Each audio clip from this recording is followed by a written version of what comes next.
दोस्तों, स्वागत है आपका मेरे YouTube चैनल इंग्लिश बाबू पर। और आज मैं फिर हाजिर हूँ आपके साथ एक नई स्टोरी लेकर। और दोस्तों, आज जो स्टोरी मैं आपके लिए लेकर आया हूँ ये एक शॉर्ट मॉरल स्टोरी है। बहुत ही प्यारी, मज़ेदार, अच्छी कहानी है। और उसके अलावा दोस्तों, आज की जो स्टोरी है बहुत ही बेसिक लेवल की है, तो जिन लोगों ने अभी अभी इंग्लिश सीखना शुरू किया है उन लोगों के लिए वीडियो बहुत ज़्यादा हेल्पफुल होने वाला है। तो चलिए दोस्तों, आज की इस कहानी को हम शुरू करते हैं और सबसे पहले कहानी का टाइटल देखते हैं। कहानी का टाइटल है मिस अंडरस्टैंडिंग। दोस्तों, मिस अंडरस्टैंडिंग एक नाउन है जिसका मतलब होता है गलत फहमी। तो दोस्तों, ये आज की इस कहानी का टाइटल है, शीर्षक है। और अब मैं इसे पढ़ना शुरू करता हूँ। आप लोगों से रिक्वेस्ट है कि आप कहानी को बिल्कुल ध्यान से सुनें। और यदि आज की कहानी में आपको कोई नया शब्द या फिर नया स्ट्रक्चर मिले तो आप उसे नोट करें। और यदि कहानी पसंद आए तो लाइक भी ज़रूर करें। तो चलिए इसको शुरू करते हैं।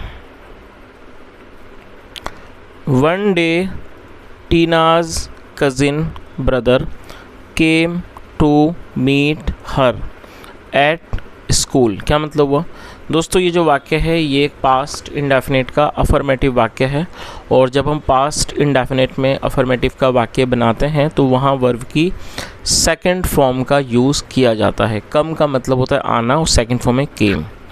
वन डे, एक दिन, टीनास कज़िन ब्रदर। दोस्तों, यहाँ टीना के बाद एपिस्ट्रोफी एस है जिसका मतलब होता है का, की, के। जब हम किसी नाम या व्यक्ति के साथ कुछ भी ऐड करना चाहते हैं तो हमें एपिस्ट्रोफी एस का यूज़ करना होता है। तो टीनास का मतलब हुआ टीना का कज़िन ब्रदर। कज़िन ब्रदर का मतलब होता है चचेरा में मेरा भाई। क्या अर्थ हुआ कि टीना का चचेरा भाई केम आया, टू मीट मिलने के लिए, हर उससे मिलने के लिए, एट स्कूल स्कूल आया। तो इस तरह से पूरी लाइन का क्या अर्थ निकला? One day Tina's cousin brother came to meet her at school. एक दिन टीना का चचेरा भाई उससे मिलने स्कूल आया। After talking to him for 10 minutes she returned to the class. क्या अर्थ हुआ? After talking to him. दोस्तों, जब भी हम आफ्टर, बिफोर या विदाउट का यूज़ करते हैं तो उसके बाद यदि हम वर्ब यूज़ करते हैं, वर्ब को लिखते हैं, तब हमें हमेशा ही वर्ब की फोर्थ फॉर्म का यूज़ करना होता है। तो आप इस रूल को लिख लीजिए। जब हम आफ्टर, बिफोर या विदाउट के बाद वर्ब का इस्तेमाल करेंगे तब हमें हमेशा ही वर्ब की फोर्थ फॉर्म का यूज़ वहाँ करना होता है। वर्ब की फोर्थ फॉर्म का मतलब होता है वर्ब की ING form. After talking to him for 10 minutes, उससे 10 मिनट बात करने के बाद, शी रिटर्न्ड वह लौट आई। और ये रिटर्न की सेकंड फॉर्म है। रिटर्न पास्ट इंडेफिनिट का ही वाक्य है। शी रिटर्न्ड वह लौट गई, टू द क्लास वह क्लास लौट गई। तो पूरी लाइन का क्या अर्थ निकला? After talking to him for 10 minutes she return to the class. 10 minute उससे बात करने के बाद वह क्लास वापस चली गई, अपनी कक्षा में वापस चली गई। Eight that time the teacher was writing something on the black board. क्या मतलब हुआ?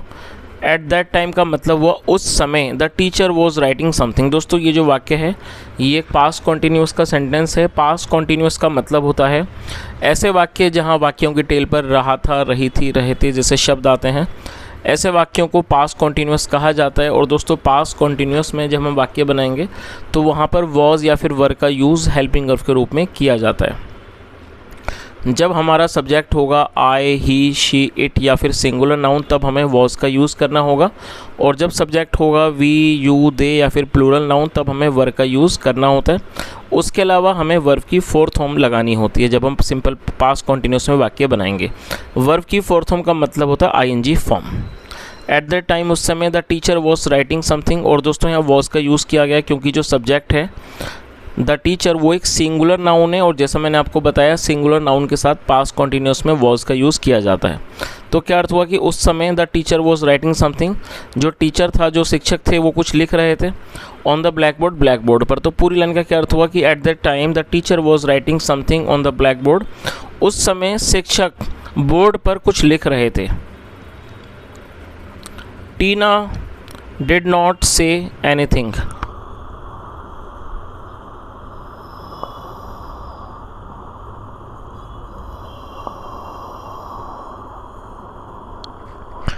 Tina did not say anything and quietly went inside. क्या अर्थ हुआ? Tina did not say anything. दोस्तों ये जो वाक्य है ये एक पास्ट इंडेफिनिट का नेगेटिव सेंटेंस है, और जब हम पास्ट इंडेफिनिट में कोई भी नेगेटिव का सेंटेंस बनाते हैं तो वहाँ वर्ब की सेकंड फॉर्म का यूज़ वहाँ सब पास्ट इंडेफिनिट में जब हम नेगेटिव का सेंटेंस बनाते हैं तो सब्जेक्ट के बाद डिड नॉट का यूज़ किया जाता है, और डिड नॉट के बाद हमेशा ही वर्ब की फर्स्ट फॉर्म लगाई जाती है।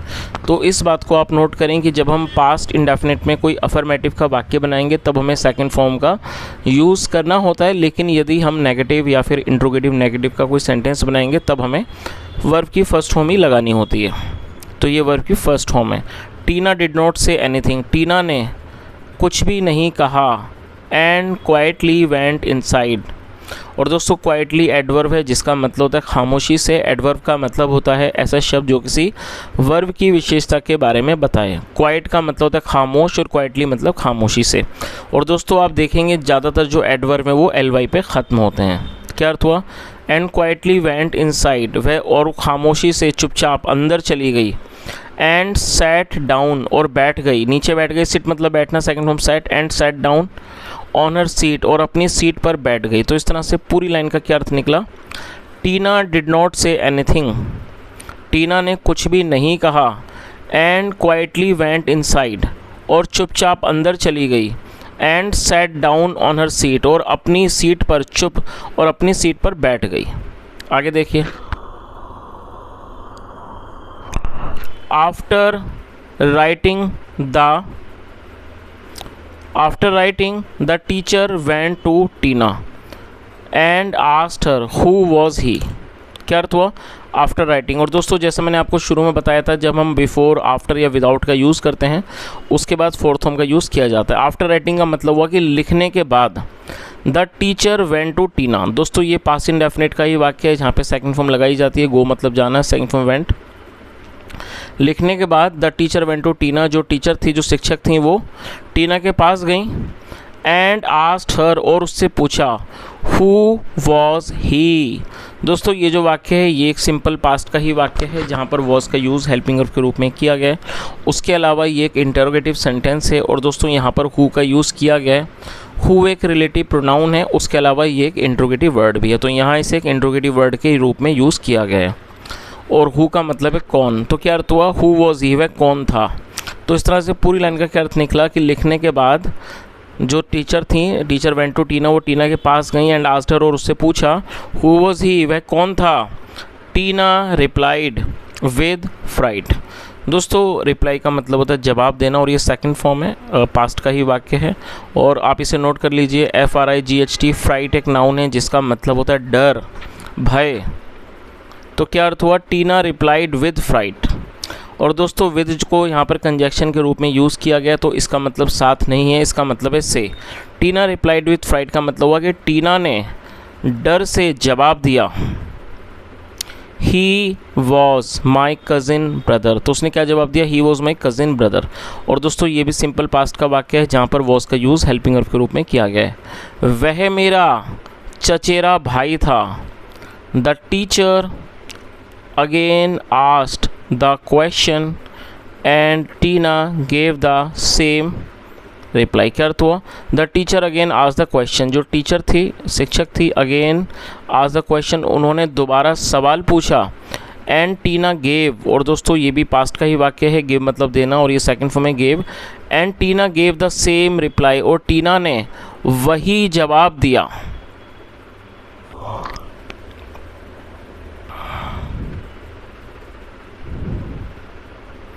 The teacher then shouted। Shout का अर्थ होता है चिल्लाना, डांटना या फिर चिल्लाना, और ये सेकंड फॉर्म है, पास्ट इंडेफिनिट का ही वाक्य है। द टीचर देन शाउटेड, फिर जो टीचर थी, शिक्षक थी, वो चिल्लाई। I am asking who was Galileo, तो जो टीचर थी वो चिल्लाई, उन्होंने क्या कहा? आई एम आस्किंग, मैं पूछ रही हूँ, हु वॉज गैलीलियो, गैलीलियो कौन था। और दोस्तों ये जो वाक्य है ये प्रेजेंट कॉन्टीन्यूस का सेंटेंस है। जैसे पास्ट कॉन्टीन्यूस में वॉज वर्ब लगाते हैं, ठीक वैसे ही प्रेजेंट कॉन्टीन्यूस में इज एम आर का यूज़ किया जाता है। तो जो टीचर थी वो चिल्लाई, उन्होंने क्या कहा? आई एम आस्किंग, मैं पूछ रही हूँ, हु वॉज गैलीलियो, गैलीलियो कौन था।